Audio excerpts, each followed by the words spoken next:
Ivanka Trump made a lot of people angry in technology during a speech at the CES gathering in Las Vegas. So now, female tech leaders had said that they were, quote, insulted by the invitation to the younger Trump. Oh, now this is fascinating. Now, according to The Guardian, Ivanka was making a keynote speech about the path to the future of work, which addresses technology's role in creating and enabling the workforce of the future. So it's some pretty heavy academic stuff where you would want someone, preferably, who knows all about this, how to address technology's role in the workforce of the future and new technologies and entrepreneurship and things like that. Uh, in fact, let me tell you what she said about this.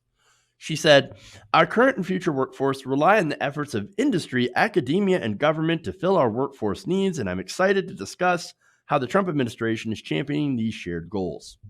So already, basically shilling for her dad. Later on, goes in to say, "Well, look how many jobs the Trump administration had created," and said that every American who wants to work can secure employment with 7 million U.S. job openings.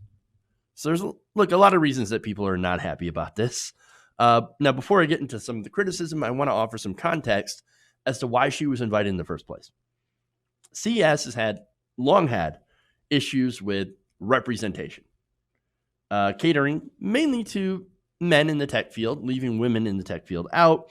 And so for a long time, they featured no women keynote speakers. So I believe in an effort to try to rectify this, they just chose Ivanka Trump. Like, I don't know, we need a woman. Which woman? I don't know. Ivanka. Get Ivanka over here. She'll do anything. Literally. And so, look, that's the worst person to go and give a speech because, again, she has zero qualifications. And see, here's the thing. This is identity politics gone awry, right? Because here's the thing. Women want representation in tech, right? A lot of female tech workers that are like, yes, of course we want representation because we work in this field and we're just as smart and we're just as talented as men. And in fact, we have to work twice, sometimes 3 times as hard to even get recognized, as well as facing lots of harassment and discrimination on the job. And so, yes, we do want someone who represents us and who represents our experiences in the field. Ivanka Trump does not represent anyone. She's not even a member of tech. I mean, she has, again, no experience in this. So way to go, CES. You took what is a valid complaint, not having representation, and just tried to shoehorn any woman that would go into it. And that's sort of the problem. Now, let me get to some of that criticism here. Brianna Wu, she's a female video game developer. She's also running for Congress in Massachusetts, and so she has a varied profile. She said, quote, Ivanka is not a woman in tech. She's not a CEO. She has no background. It's a lazy attempt to emulate diversity, but like all emulation, it's not quite the real thing. It's kind of like when Ivanka Trump tries to emulate a smart person, nobody buys it. Nobody can forget the video of Ivanka Trump. I believe it was at the UN trying to talk to world leaders and them really trying to ignore her because she didn't know what she was talking about.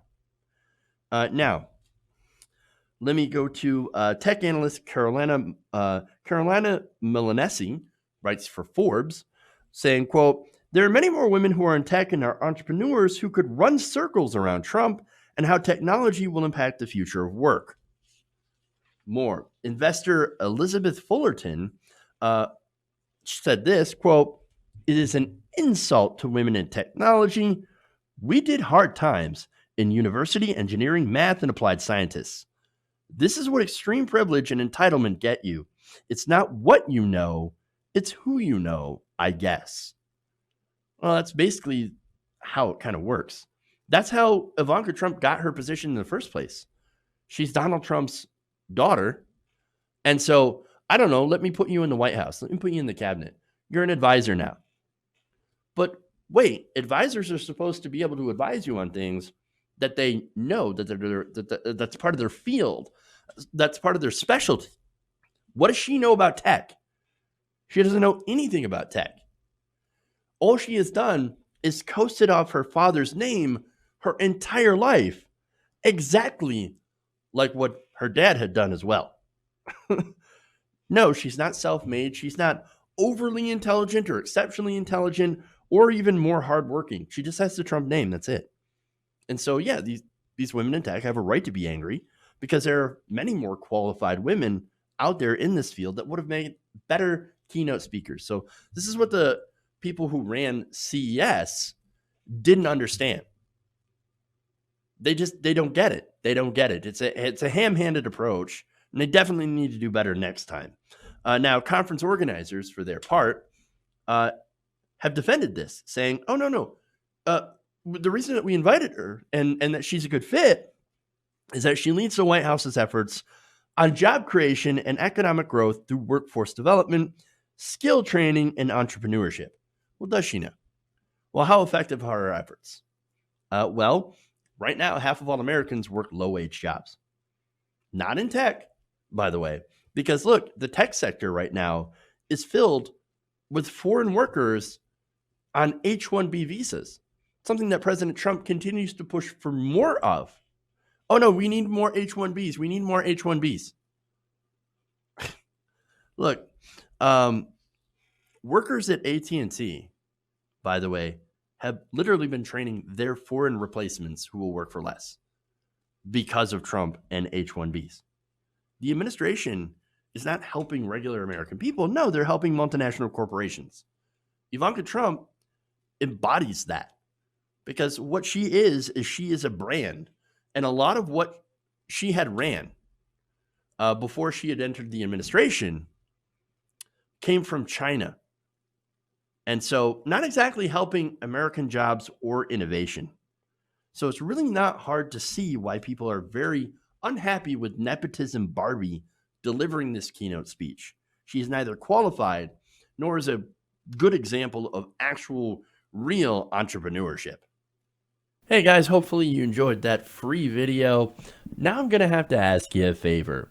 Between the demonetization and the YouTube algorithm messing around with view counts, etc., we're having a hard time adjusting to the new YouTube reality, which is where you guys come in.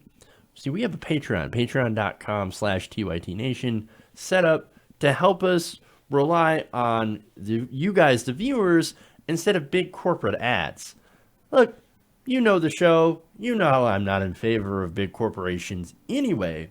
So help us transition away from relying on the ad model to pay the bills and sign up to be a patron, patreon.com/TYTNation. That goes a long way to help us keep the lights on. And you guys will know that you're supporting independent progressive media.